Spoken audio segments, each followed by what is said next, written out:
Welcome back, guys, to Caelesti. This is update 8 for the beta release of Caelesti. And once again, I'd like to remind you, if you would like to download any of the textures seen in today's showcase video, you're more than welcome to join the Discord, where I'll be uploading all of the textures there. Now, first of all, before we get on to some of the 1.16 textures that I've got prepared for you for today's update, I wanted to go over some things that are actually not for 1.16. First of all, we have the Diamond Sword. This is actually a recommendation from a guy called Unknown But Awesome, so apologies that you're unknown, but you are definitely awesome. But he basically recommended that the Diamond Sword would look much better if it had these kind of curved up. There's like a word for it, isn't there? Like phalanges or something like that. I don't know. I don't know how swords work, but basically make it look a little bit more like the Master Sword, and I really like that style. Honestly, I took your advice, and I just thought I need to make a new hilt for the Diamond Sword. So I played around with a bunch of different shapes, and I kept changing it and refining it and improving it, and eventually the final thing I could get to was this exact shape. This was my favorite shape. And as you can see, I think it does look pretty good. I think it looks pretty neat in your hand, as you can see there. Yeah, so the Diamond Sword is now going to be known as a long sword as opposed to a cutlass, because I think it better matches the way that the texture actually looks now in-game. And almost from that, it's been staring at you the entire time. We have a new compass. I know some people might not be a massive fan of these things because they are very obscure. Obviously, in the last update, we changed the clock, and the clock is very weird. It obviously it has all these different buttons for like different times of day. So we have like the hours and the minutes and whether or not it's day or night. It's a very, very strange texture, and I'm not surprised that a lot of people would be, well, to be fair, no one really complained. No one really complained about the texture, so I'm confused as to why. But thank you, guys. Thank you for approving of my texture. Simply done the same thing for the compass. The compass only has 16 different states, as you can see there, and it just goes around in a simple cardinal directional system. So obviously the top 2 pixels that you see there are north, and then we have north, northeast, northeast. Wait, no, that's not, wait, no. Yeah, it's different, it's different. So it's always 2 pixels, so it would be like these 2 pixels, and then these 2 pixels, and then these 2 pixels, and then these 2 pixels, and then the side 2 pixels. So you can see there that right there is pointing towards southeast right now, and you can see our compass is also pointing towards southeast. But if we were to turn a little bit, now it's pointing towards southeast east, I believe that is, and then if we turn a little bit more, it's just east. So there you go. So basically, the compass now works a little bit differently. Obviously, it's more like helpful in terms of the definite direction you're facing, because you can very easily tell which direction that would be. But yeah, and obviously we now have the new lodestones, which are pretty cool. You can tether the compass to a lodestone, and then it will have a different texture. Now, something I really want to do in a future update of Caelesti, which I have not yet figured out how to do, is basically differentiate a texture between a lodestone compass and a regular compass. Now, the easy way around this, the very, very easy way around this, is just simply to use Optifine in the future and basically have it that if the compass is called lodestone compass, then it will automatically change the texture. But that isn't a very good way of doing it. I feel like there will be some sort of item model system get introduced. I've checked all the files so far. There isn't anything just yet. All it seems to do is just change the name and then change the, obviously the item glint texture as well. So we have like the enchantment glint over the compass right now. Obviously, I am planning on removing all the enchantment glints in the future and adding unique textures for the enchantments. But for the time being, I don't like this. I want to change it, but we can't do it just yet, it may seem. So hopefully Mojang adds the ability to change the texture based on the MBT data, but they probably won't. So we'll figure that one out in the future. Anyway, moving on from that, we now have some new 1.16 blocks. Oh, exciting, yay. We have the Netherite block. The Netherite block is very, very similar to what it was before, only now it's a little bit more purple.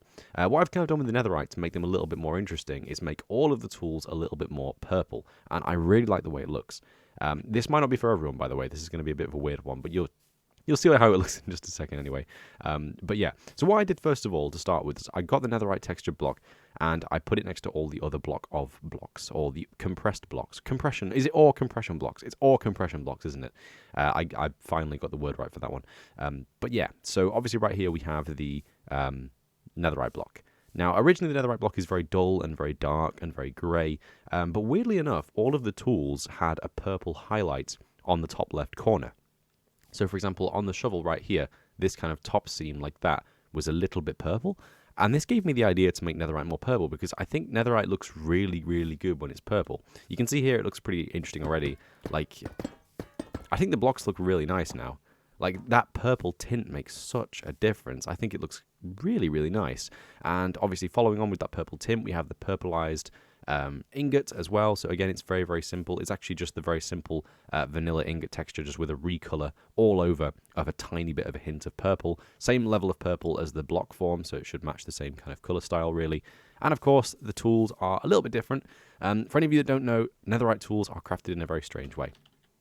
If we get ourselves a Netherite ingot and a diamond sword, then all we have to do is get a smithing table, and we can actually now use the smithing table to upgrade our diamond tools into Netherite tools. Now, the good thing about this is that if we do have any enchantments on the diamond sword, so for example, enchant Excalibur sharpness 5, so now the sword has sharpness 5. If we go to put on the Netherite ingot, it will actually retain the sharpness 5 after it's been converted to Netherite. And this is a really cool system because it means that you can upgrade to Netherite at any stage of having your diamond tools, and you will not lose out on any enchantments, which is really, really nice. Now, I've kind of taken this whole logic into account in terms of how this will work for the actual tools themselves. And I've just realised that's another dark GUI we need to do, but we'll get around to doing that in a future one. I haven't done everything today. I've just done a selection of things that I wasn't too happy with. So what I've done is I've taken the original diamond tool textures that we have from the previous update. Obviously, we have like the diamond pickaxe, as you can see here. You can kind of see where I'm coming from with that one. It has the same handle, has the same shaped tool head. It's just a different coloration. Almost entirely the same texture for the sword, only the hilt has just been kind of reduced considerably, more so to make it a more of a like traditional looking sword as opposed to the master sword diamond sword that we have over there. Obviously the shovel is the same, it's got the same point of the diamond sword, but we have the new coloration. Axe is once again a double axe because of course the diamond axe is a double axe, so it'd be a bit weird if you went from having a double axe and then upgrading it and then it's a single axe. So I'm kind of okay with keeping this to be a double axe as well. And of course the hoe is just a very simple retexture once again, just like that. So there we go, we have some Netherite tools. I think they look really good. I really, really like them actually. I like the addition of Netherite. I must say I'm a huge fan of 1.16 in general. I'm really, really happy with this update. I think Minecraft hasn't done a good vanilla update in a long time. I think 1.15 was pitiful. Obviously it was more of a bug update and like a, processing update and everything else, and I'm glad that they limited it to simple things like that. But yeah, I really like this update. I think it's really good. I think the new trees are incredible. I like the new mushrooms. I like the new Nilium. I like the new gold. I like everything. I like everything about this update so far. I really, really like it. It feels very modded. And in my opinion, Minecraft can only improve by taking inspiration from mods. So yeah, moving on from that, we have the Crimson and Warped Nilium. Very simple change here. All I've done is simply change the Netherrack texture underneath these two textures to match our slightly darkened and slightly duller Netherrack texture, just so it actually lines up properly. And after that, we now have the mushrooms. Now, what is this? They're 3D. What's going on? God, I love these so much. I really love these. This is the biggest highlight for me for this like sub update.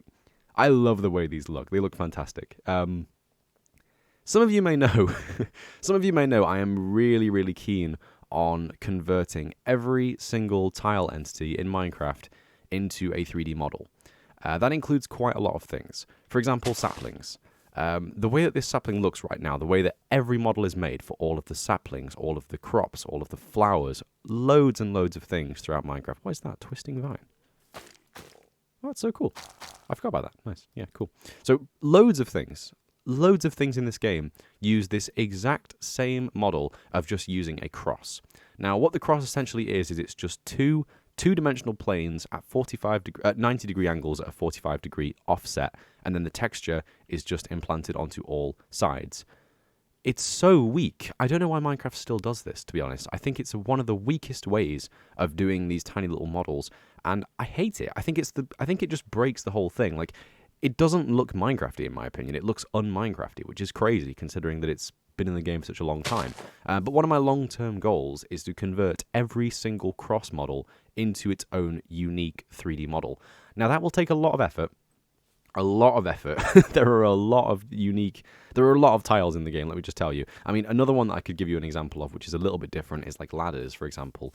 Ladders have been two-dimensional for the longest time in Minecraft as well. You can literally see, like, if you stand at the right point against a ladder, it will disappear. Like, look at that. You wouldn't think I was looking at a ladder right now, would you? But no, there's a ladder right there. Who would have thought? I hate that. I really don't like that. I think it's awful, and I think it breaks the game in so many ways. So I am intent on converting all of those types of textures to 3D models at some point in the future. Now, as you can see here, we have the crimson and warped fungus. I think they look really good. This one's actually a much more complicated texture. It has like an inside as well, as you can see, with a unique texture for the underface and the inside as well, as you can see there. And it also has a new texture for the top face, of course, as well. This side texture right here is the same side texture that we would usually get. I've tried to stay as vanilla as possible. Let me just demonstrate. The way that I constructed these models is actually very, very simple. All I did was I simply took the existing texture, used the shape of it to basically generate a 3D mesh. As you can see, it is the exact same shape. If you were to look at this from the side, you would think it was the same texture, because it is. It's using all the same textures as the original, but just made to be 3D properly. And again, this is the same for the warped fungus. It's the same texture on the side, as you can see there. All I've done is simply create a new texture for all of the sides, like the top sides and the undersides of the texture. I really thought I could jump on it then, didn't I? But yeah, all I've really done is just generate new textures for the top sides and the undersides, where we previously wouldn't have had any texture, obviously, because it's only the sides that actually get textured in Minecraft. Yeah, I love these. This has just given me so much inspiration, and I am so happy with the way these look. All this has done is it's just made me want to go about that quest of generating all of the cross models into their own 3D models even more. So you can expect that by the time version 9 of the beta release gets released, there will be a lot more of these in the regular old Minecraft. Obviously, we're in the snapshot version right now. I've kind of taken the opportunity to convert 2 of the newest and most recognizable cross tiles into 3D models. These aren't going to be used in this pack for a while, because obviously I don't really play in 1.16. Oh no, I'd scratch that. I don't really play in snapshots. I only ever really play in like Optifine versions. So I would usually actually stay in a previous version right up until Optifine gets converted to the most recent one. So I might not even convert to 1.16 until Optifine's ready, which will set me back 3 months, no doubt.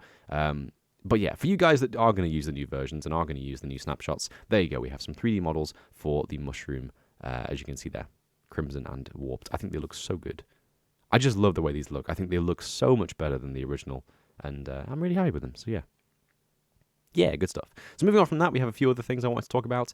First of all, Nether gold ore has been updated. The netherrack behind the gold ore has been updated. The actual texture of the gold ore within the netherrack now matches the same gold as the overworld gold texture, the kind of more honey orange, kind of darker gold. And of course, I've updated the gold nugget as well. In the last episode, we updated a few gold items to match the new gold palette, and the gold nugget was missing. And obviously, the new nether gold actually drops gold nuggets, so I thought it was appropriate to match those up as well. Now, why did I miss these 2 blocks? Let me get onto this now. I have a really, really neat idea for the big mushroom trees. A really, really neat idea, and I don't want to give away too much, because I've recently become overly aware that there are unfortunately a lot of people in this community who steal ideas and release them first and do awful things. I would just like to talk about Zartrix and Mr. Chocolate for a second here. They recently spoke to me and said that someone on Planet Minecraft had literally just stolen their ideas, released a pack of the exact same thing using the same textures that they'd made or they'd used from something else, and then just marketed it as their own thing. It may have been a completely original idea, but it probably wasn't. Let's face it probably wasn't. So I am a little bit worried about expressing ideas in that sense now, because I'm worried that someone will just see it, do it, and somehow get really famous, and I'll be like, well, why didn't I do that? But yeah, I have a really, really cool idea for these logs. A really cool idea. It's going to take me a while to get it to work, and it will be reliant on Optifine, but once it's done, it will look absolutely sick. So, yeah, no new texture for these, because I didn't want to do it yet, because I realized it would be very cool if we could do some Optifine magic. But yeah, that does it for today. Thanks for watching, guys. I hope you enjoyed this little update for Caelesti. Yeah, we'll get onto some more 1.15 stuff in the next video, so don't worry about that. So yeah, thanks for watching, guys.